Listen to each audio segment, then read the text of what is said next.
and welcome everyone. I'm Tarusha. I'm thrilled to share a special announcement as we've hit a remarkable milestone, our 100th episode for Living on Blockchain. It's been an incredible journey, one that is far from over. Through multiple bull and bear cycles, we've ideated, evolved, and grown together. It has truly been my pleasure to interview such knowledgeable and inspiring individuals. Each conversation has not only been very personally enriching, but it has also, I think, deepened our collective understanding of blockchain and its vast possibilities. As a homage to this journey and all the amazing people that have joined along the way, I'm excited to announce that we are curating a book. So this book will compile all the interviews, insights, stories, and some invaluable wisdom, which has been shared across all of these episodes. If you're interested in pre-ordering the book, please do send us a direct message on Twitter. Your support could make this endeavor even more special. We are also expanding our presence to Farcaster, where we'll continue to share and engage with our community. And keep an eye out for our Throwback Thursday posts, which will be going live on hopefully on Twitter, as well as perhaps some snippets will be shared on YouTube, where we'll be highlighting some quotable quotes from each episode we've kind of done so far. It's going to be really cool 100 weeks that'll be happening now. Thank you for all your incredible support as we venture into this next chapter with the addition of a video series featuring women guests. Remember that this journey has just begun, and I am very, very grateful for all the support that you've given me so far. Stay tuned, keep supporting, and let's keep exploring the transformative world of blockchain together. See you in the next episode. Hi, everyone, and welcome to another episode of Living on Blockchain. Today, we are speaking to Avinash. Avinash has co-founded Taxnodes. He's also, today exclusively, he spoke about Pi42, a perpetual futures trading exchange that he has co-founded with Nishal Shetty and the like. So this was very interesting because we talked about future trading, options trading, how they have the first future with the INR pair for crypto. And we dealt a lot with taxation, considering his background as a chartered accountant. So this is an interesting conversation. If you're a trader, do tune in. Hi, Avinash. Thank you so much for making the time to speak to us again today. How are you doing? Yeah, I'm doing great. I think I hope you're also doing well, Tarusha. Really honored to be here in this podcast. Yeah, I'm also very grateful that you could make the time, and I'm very excited about what you're building with Pi42. But just to give our listeners a little bit of context, we had dealt with your background and how you got into Web3 when we had initially spoken to you a few months earlier. But I would love for you to tell us in your own words about how your journey has been so far in the crypto and Web3 space, and what led you to co-found Pi42. Yeah. So I actually, so I'm an accountant. I'm a chartered accountant actually. So finance, Right. typical finance background from last almost 25 years. Okay. My crypto journey started in 2017, mid of 2017, basically, when I joined ZebPay, which was the biggest crypto exchange at that point of time, as a CFO. And since then, obviously, I have grown a lot as an individual. Really learned a lot in Web3 space. At the same time, a roller coaster ride, basically, ups and downs, crypto prices. I think 2, 3 times already crypto have been declared dead since then. Regulatory challenges in India, regulatory challenges, bank challenges. So I think seen a lot in last 7 years approximately in crypto space. And my current project, so basically the way it started was that 2022, when the government introduced like a punitive crypto taxation, and we'll go into details. Since then, it has become more and more difficult for Indian residents to participate in crypto ecosystem. Yeah. Okay, and so we found a way that, and obviously, we are expecting there is another bull run into crypto, especially Bitcoin. Hmm. So how do we enable Indian residents to participate in that? And that's why we founded Pi42, where we basically what we do is that we enable customers to participate in crypto ecosystem in a tax compliant, tax efficient, and compliant way. And we'll obviously go into details of all these. What does it mean tax efficient, and what does it mean? What does compliant means? But that's the idea in brief. Right. So the inception of this particular project happened during, as you said, when the government had brought in these almost prohibitive taxation, which kind of, in a way, alienates Indians from really dealing with crypto because it is prohibitive to the point that it is punitive in nature. What is your perspective there?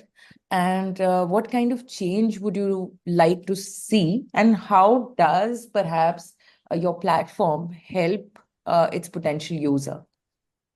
Yeah.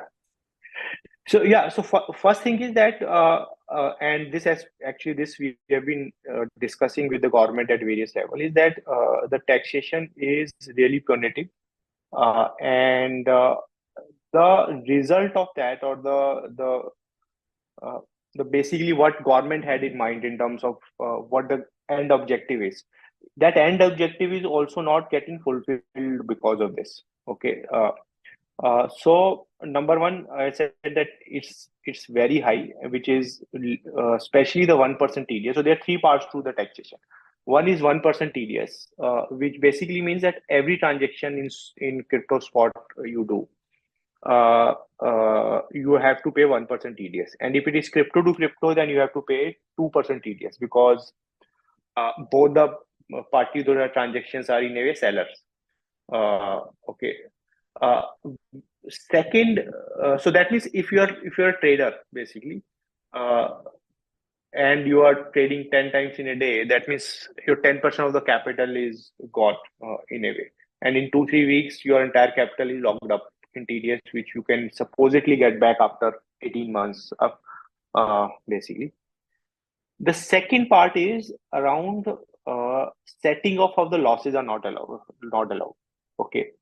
Which basically means is that if you have, let's say, $100 of profit in one transaction and $80 of loss in another transaction, you still have to pay 30% tax on the entire $100. That means your tax liability becomes $30. Uh, so in a way, although you made the overall profit, after taxation, you are pocket by $10. Okay. Which is again not in line with the normal practice, basically. And you can't expect a trader to basically have a profit on every trade. And third part is this 30% taxation. Okay, so you have to pay 30% flat tax irrespective of your tax bracket. Even if you're in 10% bracket, you have to pay 30% tax. So these three things combined discourages traders to trade in crypto. Okay. Which maybe was one of the objective of the government, but the thing is that because crypto is such that you can go to international exchanges and trade there, where all these things are not applicable. Okay, especially 1% TDS is not applicable. 30% tax and setup of losses not allowed is still applicable, but 1% TDS is not applicable. So it in a way encourages or incentivize people to go outside to international exchanges, which has their own challenges, both from a compliance point of view, from a risk point of view.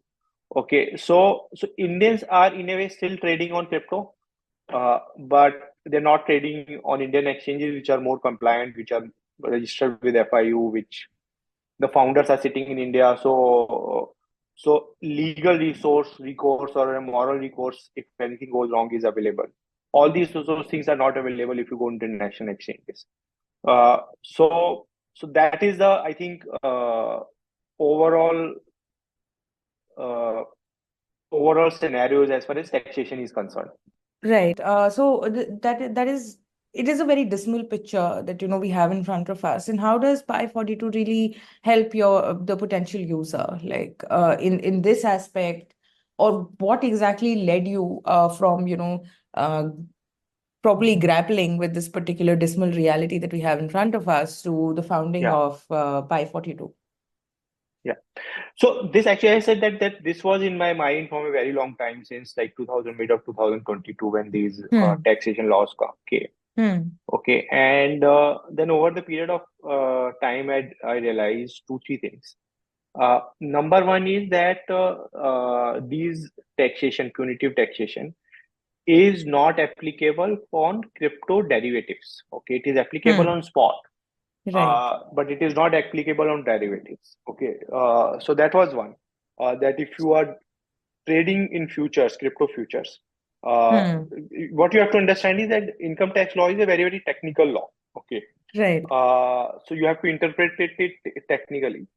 And especially when I was doing my last venture, Taxnodes, which wherein I went into really, really in depth in terms of taxation. Okay, so then I realized that these laws are not applicable on derivatives. That is one. Right. Second is that as a market, as a maturity, because in any market starts with the spot. Okay, whether it's share market, then some of the traders, they basically graduate or migrate from spot to futures market. Okay, Hmm. and that again we realize that growth or that migration. Indian customers are, I think, ready for that trading in futures. And the third thing was that in terms of compliance, I said that the users, it's better to for them, or better from a ecosystem point of view, both from a compliance point of view, from a customer protection point of view, that the customer are able to get opportunity to trade in India rather than having to go to international exchanges. So keeping all these things in mind, we launched Pi42, where and we started with, as I said, that derivative, crypto derivatives, which is perpetual futures, which is where you don't have to pay 1% TDS. Taxation, I mean, you still have to pay normal taxation. If you're making money, you have to pay tax, basically. You don't have to go to international exchanges. And C, now from a government point of view, at least from a, for example, FIU, PMLA point of view, in a way, government has started regulating, or at least addressing some of the concerns around money laundering. Okay, so to that extent, it is more compliant. So yeah, so that is, I think, that is our proposition as of now, basically. Right. So can you tell me a little about the platform itself, and how can perhaps somebody get involved in this perpetual trading? Then we can Yeah. perhaps touch upon the compliance aspect as well. Yes, sure. So basically, if you're a customer, if you're an Indian resident, you can, step one, you can like sign up on Pi42 with your email ID and phone number. You complete your KYC. Okay, and then you link your bank account with Pi42. Once this is done, then you are ready. Basically, you can send INR from your bank account to Pi42 and start trading. So let's say you send 5,000 rupees from your bank account to Pi42 account. Now you have 5,000 rupees in your bank, in your Pi42 account. You can, let's say, buy BTC INR long. So basically, which basically means that you are buying Bitcoin long. You can go short also. You can go long also. And let's say you have gone long at Bitcoin being 55 lakh rupees. Uh, Mm-hmm. and let's say you purchase one Bitcoin, zero point 0.1 Bitcoin. So that means your exposure is 5 lakh 50,000 rupees. Bitcoin price goes up from 55 lakh to 60 lakh rupees. That means at 0.1 Bitcoin, you have made a 50,000 rupees profit. Okay. That you can close the position, and then the money is added in your wallet, which you can withdraw in your bank account. Similarly, you can go short, basically. You can opt for leverage from 1x to 20x. So in a way, if let's say if you're going with 1x leverage, in a way it is mimicking spot, okay, with the additional benefit of from a taxation benefit. So you can go 1x, 2x, up to 20x based on your risk profile, basically. And yeah, that's it. So you can in a way trade as if you're doing your normal trading, but in futures. Okay. Right. So, would you recommend that somebody who's perhaps not done this before to, try out the platform? Do you have any resources on the platform to help, say, a noob trader? Or would you say that this is more for, people who've done this before, who are perhaps good at, timing the market, so to say, and then be using this product? So basically, thing is that three kinds of users. Number one is that users who have already traded in crypto before. They understand crypto. Okay. They are migrating, or they used to trade in spot. Now they want to trade on futures. Okay. So that is one. So we have obviously resources available for what is future tradings, how the leverage works. Okay. And what we encourage users is to take like less leverage in those cases.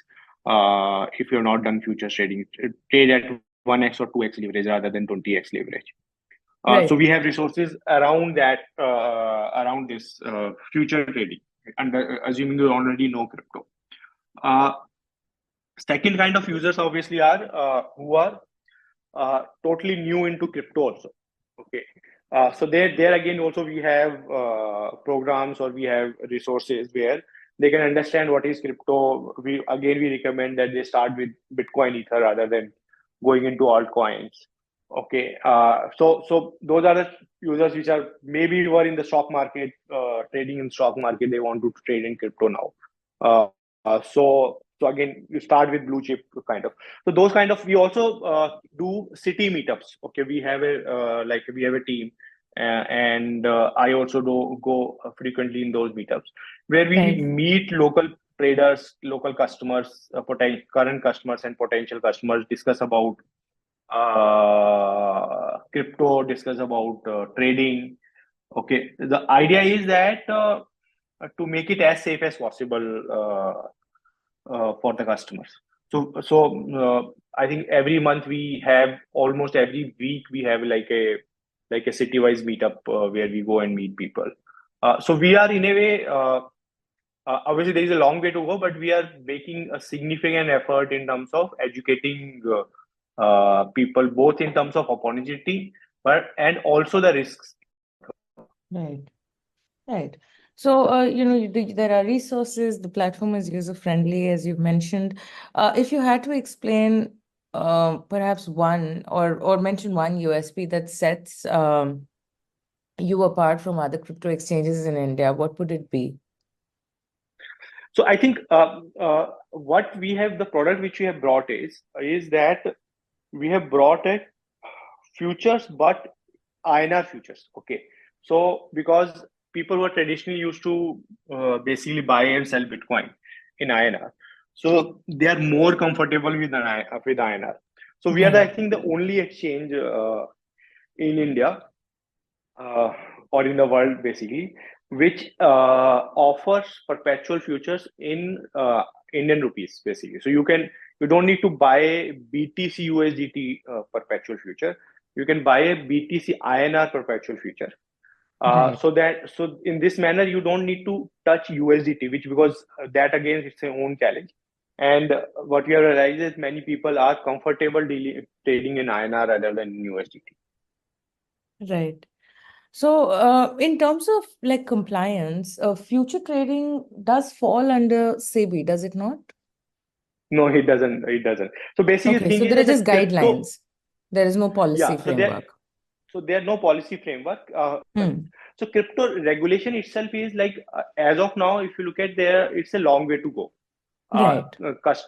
Government is still debating whether RBI should regulate, SEBI should regulate, who should be the regulator, or there should be there is a specific crypto related regulator. Okay, so all those things are not there as of now, basically. But at the same time, the certain aspect where we have on the regulatory side we have made progress, which is, for example, almost a slightly more than a year back, government said that crypto exchanges, whether futures crypto exchanges or spot, they have to they will be treated as reporting entity under Prevention of Money Laundering Act, which Mm-hmm. basically means is that they have to put certain compliance mechanism in place, including monitoring, anti-money laundering, basically tools, and KYC tools. Basically, some of these were earlier there, some of these were not there. So we have to implement that. We have to go and register with FIU, Financial Intelligence Unit, and we have to basically monitor and report if we see any suspicious transactions. Okay, so this has made, in a way, the crypto ecosystem in India much more safer, uh, uh, from a customer protection point of view, from making sure that crypto is not used for illegal activities. So that, in a way, is a very big step. But in terms of regulator, I think still some time for that. Right. So I meant like future option trading and derivative trading in the normal sense is regulated by Yeah, SEBI. So, obviously, yeah, and for the crypto aspect, there are, as you said, it's a work in progress with the policy. So yeah. it's a little bit dynamic, perhaps in nature, which is absolutely fine. But your take is that this does not fall under the ambit of the existing guidelines or the policies that that are present in India, vis-a-vis SEBI and INR Yeah, futures. yeah, that's right. Okay. So how does Pi42 handle the set off of trading losses? And can you also talk a little about the tax efficiency aspect? Like you've touched upon it, that how, Yeah. the tax which is applicable on trades Hmm. is not really applicable here because this is a perpetual futures exchange. But if you could Yeah, elaborate a little on both of this, the tax efficiency and the yeah, trading loss, that'd be wonderful. yeah, sure. So basically, I'll tell you first is what is the normal law under income tax. Okay, and Sure. normal income tax law. If you're doing a trading or anything, you can set off the losses. Okay, because if let's say in one trade you have a profit, another trade you have a loss. You pay tax on the net amount, not on the gross amount. Okay. Similarly, under the normal income tax law, there are slabs. There are 20%, 10%, 20%, 30%. So you pay your income tax as per the slab in which you are, if you're an individual, basically. Okay. And third is that withholding tax or the TDS is applicable only in cases which are specified in the law. Every transaction you do doesn't involve TDS. For example, if you're doing stock trading, there is no TDS there. Although there's some security tax, which is not applicable for crypto, but there is no TDS. Hmm. So those are the normal laws. What government said that, okay, for crypto spot, they brought certain specific laws saying that irrespective of what is the normal law, these are certain specific laws where they said that if you're doing crypto spot trading, there is 1% TDS on every transaction. Set off of losses are not allowed, and you have to pay 30% flat tax. Okay. Now, these three specific laws are applicable for spot trading. They're not applicable for futures, which basically means is that uh, if you're doing trading, if you're doing crypto trading in futures, then your 1% TDS is not applicable. Okay.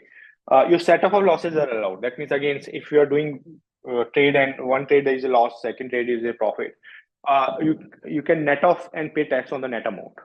And third is that 30% flat tax is not applicable. Doesn't mean the tax is not applicable. 30% flat tax is not applicable. If you are in 30% bracket, you have to pay 30% tax. If you're in Right. 20% bracket, you have to pay 20% tax. Okay. So in a way, what we are saying is that if you're trading in crypto derivatives, then you Hmm. pay normal tax, not these specific tax which are applicable for crypto spot trading.